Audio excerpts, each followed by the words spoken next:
আমি এখানে এসেছিলাম কতগুলো কাজ। একটা হচ্ছে যে এই যে আপনাদের যে সড়কটা হয়েছে এটার প্রতিক্রিয়া নিয়ে বিভিন্ন জায়গায় কথাবার্তা হচ্ছিল, সেটা দেখা।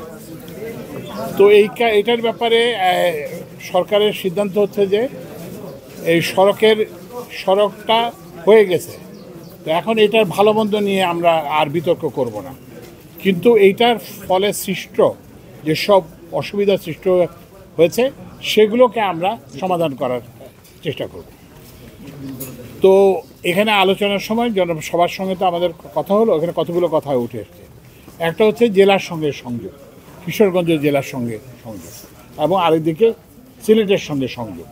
তো আমরা এটাকে অগ্রাধিকার ভিত্তিতে এটাকে আমরা পরিকল্পনা এখন থেকে অন্তর্বর্তীকালীন সরকারের আমরা ঢাকায় বসে কোনো পরিকল্পনা করব না। আমরা মানুষের সাথে কথা বলে মানুষ যেটা চায়, মানুষ যেটা প্রয়োজন বোধ করে সেটাই করব। আরেকটা কথা আসছে যে বন্যা এখানে দীর্ঘায়িত হচ্ছে, সময় বেশি হচ্ছে। তো এইটার যেটা কারণ সেটা হচ্ছে যে ড্রেজিং হচ্ছে না, নদীগুলোতে পলি জমতেছে, সেটা হচ্ছে না।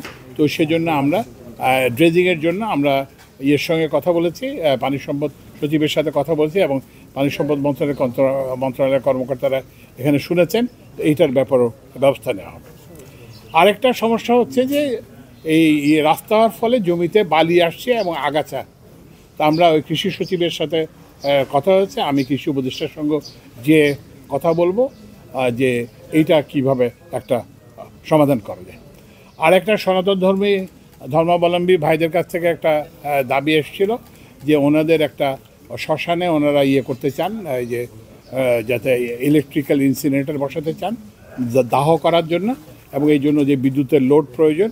আমি এটা নির্দেশ দিয়েছি কিশোরগঞ্জ পল্লী বিদ্যুৎ সমিতিকে। এটা ইনশাআল্লাহ আগামীকাল এবং সবচেয়ে বেশি হচ্ছে পরশুর মধ্যে এটা এই সংযোগটা প্রদান করা হবে। আচ্ছা, আরেকটা কথা আসছে যে একটা সেচ প্রকল্প করা যায় কিনা। তো এটা আমি ওই যে ইয়ের সঙ্গে পানি সম্পদ মন্ত্রণালয়ের সঙ্গে আলাপ করে করব।